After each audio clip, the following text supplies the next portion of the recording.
السلام علیکم ورحمۃ اللہ وبرکاتہ۔ خلاصۃ القرآن کی 7ویں ویڈیو میں آپ کا خیر مقدم ہے۔ آج ہم آپ کے سامنے 7ویں پارے کا خلاصہ پیش کر رہے ہیں۔ بسم اللہ الرحمن الرحیم۔ وَإِذَا سَمِعُوا مَا أُنزِلَ إِلَى الرَّسُولِ تَرَىٰ أَعْيُنَهُمْ تَفِيضُ مِنَ الدَّمْعِ مِمَّا عَرَفُوا مِنَ الْحَقِّ يَقُولُونَ رَبَّنَا آمَنَّا فَاكْتُبْنَا مَعَ الشَّاهِدِينَ۔ پارے کے شروع میں بعض عیسائی مذہبی رہنماؤں کا تذکرہ ہے کہ جب وہ قرآن کریم کو سنتے ہیں تو ان کی آنکھیں بھر جاتی ہیں اور وہ حق کو پہچان کر ایمان قبول کر لیتے ہیں۔ اس پر انہیں جنت کی بشارت دی گئی ہے۔ رکوع نمبر 12۔ يا أيها الذين آمنوا لا تحرموا طيبات ما أحل الله لكم ولا تعتدوا إن الله لا يحب المعتدين۔ اس رکوع میں ایمان والوں کو ہدایت ہے کہ وہ اللہ کی قائم کردہ حدود کا خیال رکھیں۔ جو چیزیں اللہ نے حلال کی ہیں انہیں حرام نہ سمجھیں اور حلال رزق ہی کھائیں۔ اس کے بعد قسم اور کفارہ قسم کے احکامات ہیں۔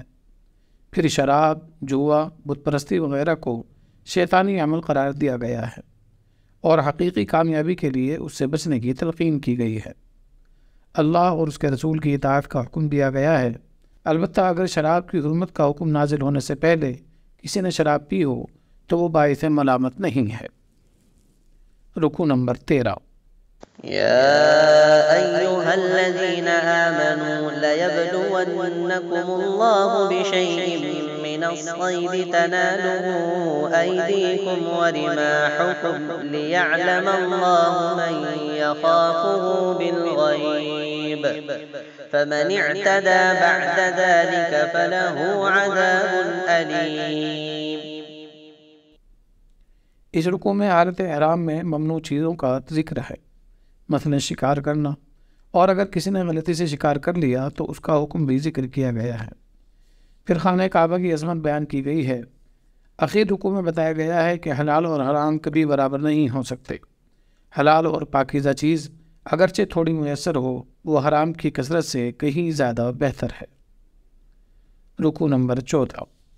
يا أيها الذين آمنوا لا تسألوا عن أشياء إن تبد لكم تسؤكم وإن تسألوا عنها حين ينزل القرآن تبد لكم عفى الله عنها والله غفور حليم۔ اس رکوع میں اہل ایمان کو غیر ضروری سوالات کرنے سے منع کیا گیا ہے۔ گزشتہ اقوام کی ہلاکت کا ایک اہم سبب اسی طرح کے غیر ضروری سوالات کو قرار دیا گیا ہے۔ پھر جانوروں سے متعلق چند مشرکانہ رسوم کا تذکرہ ہے۔ مشرکین کو جب دعوت حق دی جاتی تو وہ کہتے کہ ہمارے آباء و اجداد کی روش ہمارے لیے کافی ہے۔ اسی کے جواب میں فرمایا گیا کہ اے ایمان والو، تم اپنی فکر کرو، جو گمراہ ہیں وہ تمہیں نقصان نہیں پہنچا سکتے۔ اخیر میں وصیت سے متعلق احکامات ہیں کہ وصیت کرنے والے کو وصیت پر گواہ ضرور مقرر کرنے چاہیے اور گواہوں کو ہدایت ہے کہ وہ گواہی نہ چھپائیں۔ رکوع نمبر 15۔ يوم يجمع الله الرسل فيقول ماذا أجبتم قالوا لا علم لنا إنك أنت علام الغيوب۔ اس رکوع میں اولا قیامت کا ذکر ہے، اس کے بعد حضرت عیسیٰ علیہ السلام کے بارے میں درست عقیدہ بیان کیا گیا ہے کہ وہ حضرت مریم کے بیٹے اور اللہ کے رسول تھے۔ خدا کی طرف سے ان کے ہاتھوں کئی معجزات ظاہر ہوئے، مثلا گہوارے میں ان کا بولنا، اندھوں اور کوڑیوں کو صحتیاب کر دینا، مردے کو زندہ کر دینا وغیرہ۔ اس کے بعد عیسائیوں کی ایک فرمائش کا ذکر ہے کہ انہوں نے آسمان سے ایک مائدہ یعنی دسترخوان نازل کرنے کی درخواست کی، جس پر حضرت عیسیٰ نے انہیں سمجھایا۔ وہ دسترخوان اترا یا نہیں، قرآن کریم اس حوالے سے خاموش ہے۔ رکوع نمبر 16۔ وَإِذْ قَالَ اللَّهُ يَا عِيسَى ابْنَ مَرْيَمَ أَأَنْتَ قُلْتَ لِلنَّاسِ اتَّخِذُونِي وَأُمِّيَ إِلَٰهَيْنِ مِن دُونِ اللَّهِ۔ حضرت عیسیٰ علیہ السلام سے متعلق مضمون اس رکوع میں بھی جاری ہے، جس میں عیسائیوں کے باطل نظریے کی تردید کی گئی ہے کہ اللہ تعالیٰ قیامت میں حضرت عیسیٰ سے سوال کریں گے کہ کیا آپ نے انہیں اپنے آپ کو اور اپنی والدہ کو معبود بنانے کا حکم دیا تھا؟ حضرت عیسیٰ اس نظریے سے برات کا اظہار فرمائیں گے اور عرض کریں گے کہ میں نے تو ہمیشہ یہی دعوت دی کہ اللہ کی عبادت کرو جو میرا اور تمہارا رب ہے۔ پھر اللہ تعالیٰ نے سچے لوگوں یعنی اہل ایمان کو جنت کی بشارت دی ہے۔ سورہ انعام، یہ مکی صورت 165 آیات اور 20 رکوع پر مشتمل ہے۔ رکوع نمبر 1۔ بسم اللہ الرحمن الرحیم۔ الحمد للہ الذی خلق السماوات والارض وجعل الظلمات والنور ثم الذین کفروا بربهم یعدلون۔ سورت کا آغاز اللہ تعالیٰ کے انعامات مثلا آسمان و زمین اور انسانوں کی تخلیق وغیرہ سے کیا گیا ہے۔ اس کے بعد کفار کی سرکشی کا تذکرہ ہے کہ وہ تو ہر معجزے کا انکار کرتے ہیں اور اس کا مذاق اڑاتے ہیں، حالانکہ انہیں گزشتہ اقوام کی ہلاکت اور نافرمانی کے برے انجام پر غور و فکر کرنا چاہیے۔ اخیر میں کفار کی جانب سے ہونے والے کچھ اعتراضات کے جوابات ہیں۔ رکوع نمبر 2۔ قل سیروا فی الارض ثم انظروا کیف کان عاقبۃ المکذبین۔ رکوع کی ابتدا میں سیر و سفر کی تلقین کی گئی ہے تاکہ تباہ شدہ لوگوں کے کھنڈرات کو دیکھ کر کچھ عبرت حاصل کی جائے۔ پھر اللہ تعالیٰ کی قدرت کا ذکر ہے کہ اگر اللہ کسی کو نقصان پہنچانا چاہے تو کوئی اسے بچا نہیں سکتا، اور اگر کوئی بھلائی پہنچانا چاہے تو کوئی اسے روک نہیں سکتا۔ اسلام کو اختیار کرنے اور شرک سے بچنے کا حکم دیا گیا ہے۔ آخر رکوع میں یہودیوں کا ذکر ہے کہ جو اپنی آسمانی کتاب میں ذکر کردہ نشانیوں کی وجہ سے رسول اکرم صلی اللہ علیہ وسلم کو بخوبی پہچانتے تھے، لیکن اناد، ضد اور ہٹ درمی کے سبب ایمان نہ لائے اور ناکام ہوئے۔ رکوع نمبر 3۔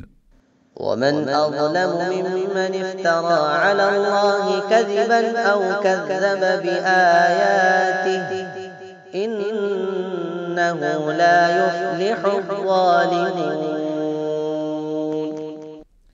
اس رکوع میں قیامت کا منظر بیان کیا گیا ہے، مشرکین سے سوال و جواب کی کیفیت بیان کی گئی ہے، کفار کی عداوت کا ذکر ہے کہ وہ محض ضد کی بنیاد پر قرآنی آیات کا انکار کرتے ہیں اور دوسروں کو بھی رائے حق پر آنے سے روکتے ہیں، حالانکہ آخرت میں جہنم کو دیکھ کر واپس دنیا میں لوٹنے اور ایمانی زندگی کی تمنا کریں گے، جس کا اس وقت کوئی فائدہ نہ ہوگا۔ رکوع نمبر 4۔ قد خسر الذين كذبوا بلقاء الله حتى إذا جاءتهم الساعة بغتة قالوا يا حسرتنا على ما فرطنا فيها وهم يحملون أوزارهم على ظهورهم ألا ساء ما يزرون۔ اس رکوع میں اولاً کفار کے انجام بد اور آخرت میں ان کی حسرت کا ذکر ہے۔ دنیا کو بے حیثیت اور آخرت کی زندگی کو بہترین قرار دے کر دعوت غور و فکر دی گئی ہے۔ دعوت و تبلیغ کی راہ میں پیش آنے والی آزمائشوں کا ذکر کیا گیا ہے اور رسول اکرم صلی اللہ علیہ وسلم کو تسلی دی گئی ہے۔ قرآن کریم کا انکار کرنے والوں کو تاریکیوں میں بھٹکنے والے، بہرے اور گونگے افراد قرار دیا گیا ہے۔ رکوع نمبر 5۔ وَلَقَدْ أَرْسَلْنَا إِلَىٰ أُمَمٍ مِّن قَبْلِكَ فَأَخَذْنَاهُم بِالْبَأْسَاءِ وَالضَّرَّاءِ لَعَلَّهُمْ يَتَضَرَّعُونَ۔ اس رکوع میں گزشتہ اقوام کی ہلاکت و بربادی کا ذکر کیا گیا ہے کہ وہ شیطانی بہکاوے میں آ کر اللہ کی ہدایات کو فراموش کر بیٹھے، جس کے نتیجے میں اچانک ان کو عذاب خداوندی نے اپنی گرفت میں لے لیا۔ آخر رکوع میں منصب رسالت کو بیان کیا گیا ہے کہ رسول کے پاس نہ تو علم غیب ہوتا، نہ ہی وہ فرشتہ ہوتا، بلکہ وہ تو وحی کے تابع ہوتا ہے۔ رکوع نمبر 6۔ وأنذر به الذين يخافون أن يحشروا إلى ربهم ليس لهم من دونه ولي ولا شفيع لعلهم يتقون۔ اس رکوع کے آغاز میں قیامت کی ہولناکیوں کا ذکر ہے کہ وہاں کوئی کسی کے کام نہ آ سکے گا، کوئی سفارش بھی نہ چلے گی۔ اس کے بعد رسول اکرم صلی اللہ علیہ وسلم کو ہدایت ہے کہ جو صحابہ کرام اللہ کی رضا کی خاطر آپ کے ارد گرد رہتے ہیں انہیں آپ اپنے پاس سے نہ ہٹائیں، ان کے ساتھ اس نے سلوک کریں، ان کی دل جوئی کریں۔ اگر کسی سے کوئی غلطی سرزد ہو جائے تو اسے توبہ کی تلقین کی گئی ہے۔ رکوع نمبر 7۔ قل إني نهيت أن أعبد الذين تدعون من دون الله قل لا أتبع أهواءكم قد ضللت إذا وما أنا من المهتدين۔ اس رکوع میں ہدایت کی گئی ہے کہ عبادت اور اتباع فقط اللہ کی ہو سکتی ہے، خواہشات کی اتباع ہلاکت و گمراہی کا سبب ہے۔ پھر فرمایا ہے کہ غیب کا علم صرف اللہ کو ہے، وہی خشکی اور تری کو جانتا ہے، زمین پر گرنے والے ہر پتے کی اسے خبر ہے، اسی کی جانب تم سب کو لوٹ کر جانا ہے اور اعمال کا حساب دینا ہے۔ رکوع نمبر 8۔ وهو القاهر فوق عباده ويرسل عليكم حفظه حتى إذا جاء أحدكم الموت توفته رسلنا وهم لا يفرطون۔ اس رکوع میں اللہ کی قدرت کا تذکرہ ہے، نگرانی اور موت وغیرہ کے لیے فرشتے بھی اللہ کی جانب سے مقرر ہیں۔ ہر مصیبت سے نجات دینے والی ذات فقط اللہ کی ہے، اس کے عذاب سے بھی ڈرایا گیا ہے، جس کی ایک شکل باہمی اختلافات اور آپس کی لڑائیاں ہیں۔ یہ سب نشانیاں غور و فکر کی دعوت دیتی ہیں۔ اگر کوئی اللہ کی آیات کی جوئی میں مشغول ہے تو ایسے شخص سے اعراض کرنے کی تلقین ہے۔ اخیر میں کفار کے لیے کھولتے ہوئے پانی کے دردناک عذاب کا تذکرہ ہے۔ رکوع نمبر 9۔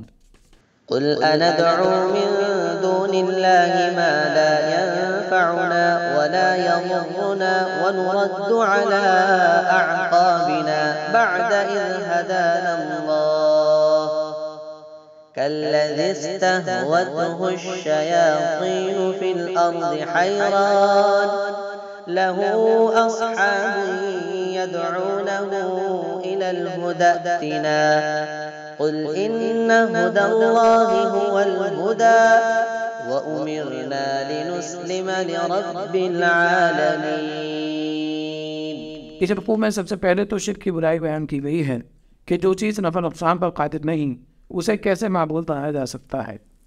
پھر بتایا گیا ہے کہ ہدایت صرف اللہ کے ہاتھ میں ہے، اس لیے اسی کی اطاعت کرو، نماز قائم کرو اور اسی سے ڈرو۔ اس کے بعد حضرت ابراہیم علیہ السلام کا واقعہ مذکور ہے کہ انہوں نے اپنے صنم تراش والد آزر کو توحید کی دعوت دی۔ حضرت ابراہیم بھی ابتدا میں اپنے رب کی تلاش میں مخلوقات میں غور و فکر کرتے رہے، مثلا ستارے، چاند اور سورج میں، لیکن آخر میں اللہ کی جانب یکسو ہو گئے، جس کی بنیاد پر اپنی قوم کی جانب سے انہیں مخالفت کا سامنا بھی کرنا پڑا۔ آخر میں ایمان والوں کو ہی ہدایت یافتہ قرار دیا گیا ہے۔ رکوع نمبر 10۔ وتلك حجتنا آتيناها إبراهيم على قومه نرفع درجات من نشاء إن ربك حكيم عليم۔ اس رکوع میں حضرت ابراہیم علیہ السلام کی رسالت کے بعد 18 انبیاء کرام کا مختصر ذکر ہے۔ حضرت داؤد، حضرت سلیمان، حضرت ایوب، حضرت یوسف، حضرت موسیٰ، حضرت عیسیٰ علیہ السلام وغیرہ۔ مقصد یہ بتانا ہے کہ تمام انبیاء کرام کی دعوت وہی تھی جو قرآن کریم کا پیغام ہے، تو آخر کس بنیاد پر رسول اکرم صلی اللہ علیہ وسلم کی مخالفت کی جاتی ہے؟ ایک بار پھر شرک کی مذمت بھی کی گئی ہے۔ اخیر میں قرآن کریم کو پوری دنیا کے لیے نصیحت کا سامان قرار دیا گیا ہے۔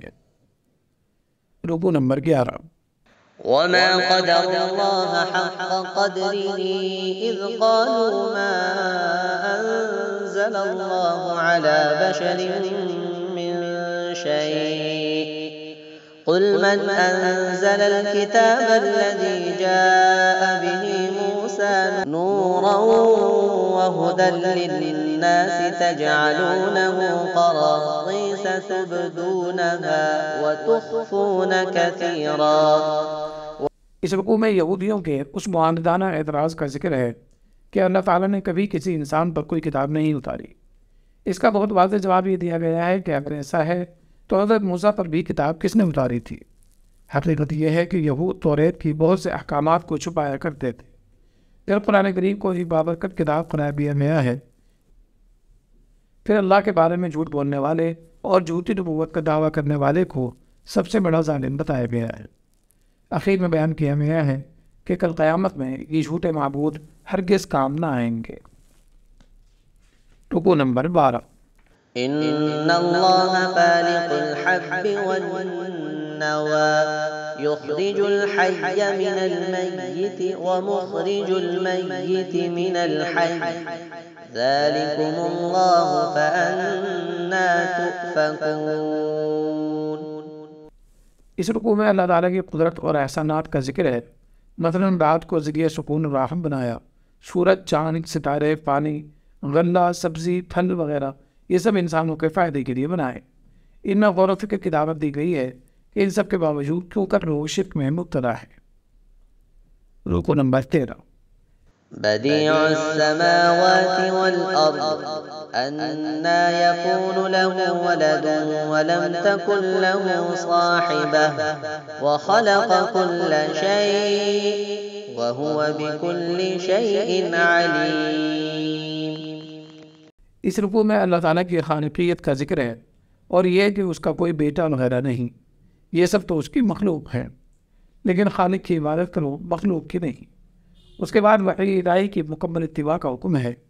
اخیر میں یہ ہدایت ہے کہ مشرکین جن جھوٹے خداؤں کی عبادت کرتے ہیں انہیں برا بھلا نہ کہا جائے، کیونکہ اس کے نتیجے میں وہ نادانی میں حقیقی خدا کو برا بھلا کہنے لگیں گے۔ السلام علیکم ورحمۃ اللہ وبرکاتہ۔